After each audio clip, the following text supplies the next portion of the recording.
So I desperately want to get this video filmed. I'm on hold with my husband's urologist.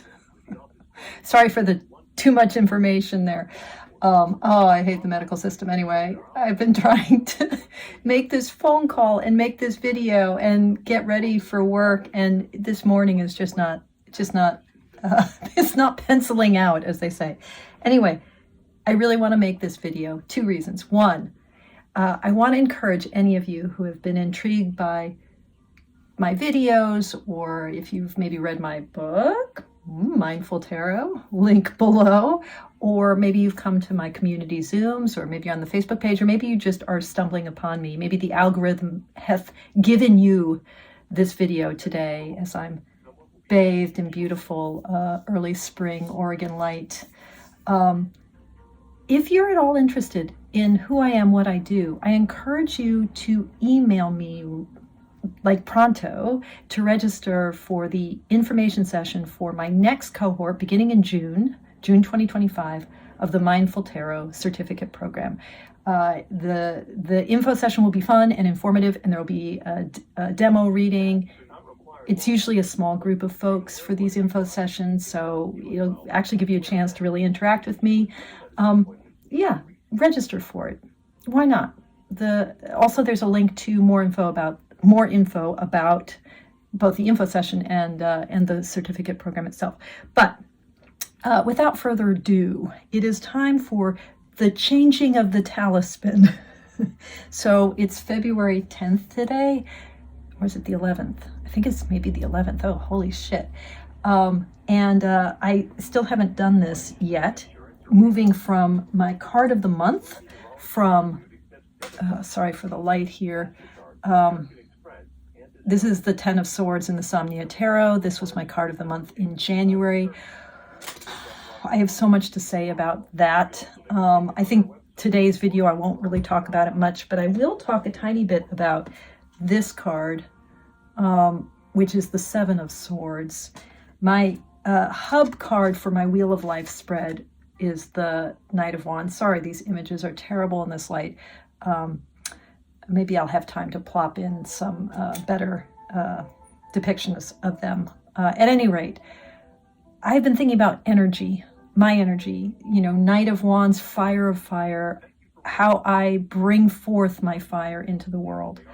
What is 2025 going to be like for me? How can I shine and burn and illuminate? How do I not burn out?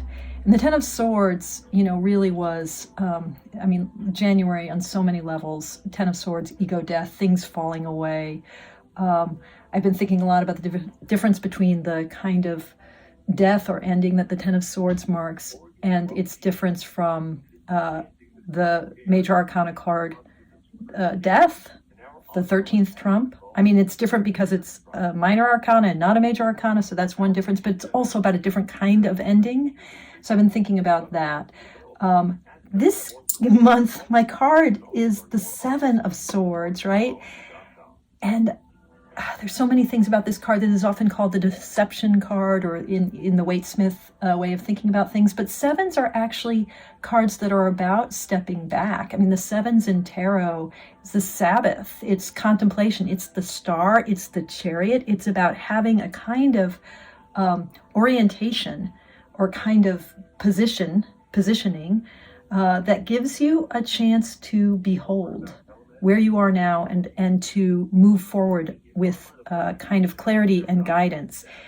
So how is the 7 of Swords manifesting that kind of energy? And for me, the 7 of Swords is really the card of restraint, of holding back, of realizing that there's a big picture here that you're starting to see, and how do you hold things in reserve? I'm very drawn to the ways in which there are those two swords that are left behind in the Waite-Smith imagery. And even in this card with the figure who's climbing up the hill. Okay, sorry, got interrupted. They called. They answered the phone. Okay, so 7 of Swords, what do I want to say about this? So, the connotations of this card in terms of at least Waite-Smith lineage, really thinking about this as the stratagem card or the deception card. But for me, it really became the restraint card, or what it means to refrain from what my husband calls cardiosleeviosis, wearing your heart on your sleeve. To refrain from cardiosleeviosis, it became that when I was thinking about leaving the university, and in fact had kind of clarified in my heart that I needed to follow my heart, and I needed to no longer be an academic, or at least not a professional academic. I think it's harder to get the academic out of the girl than to get the girl out of the academy. But I didn't have to tell everyone about that. Like, sometimes we can be our own counsel.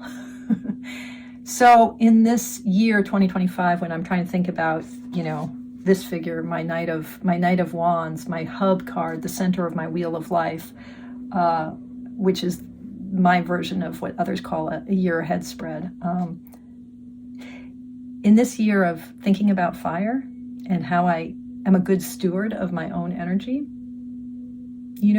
how do I marshal that energy? How do I hold back? What are the two swords that I leave behind? That's what I'm thinking about now. That contemplative activity, that patient quality of the sevens, holding back. Yeah. But I won't hold back this Saturday if you want to come to my info session. So, info below, email me, and maybe I'll see you on Saturday at 10 a.m. Pacific time. So, changing of the talisman. Here's my lovely Charmcast Tarot magnetic pendant back, and there we go, Seven of Swords.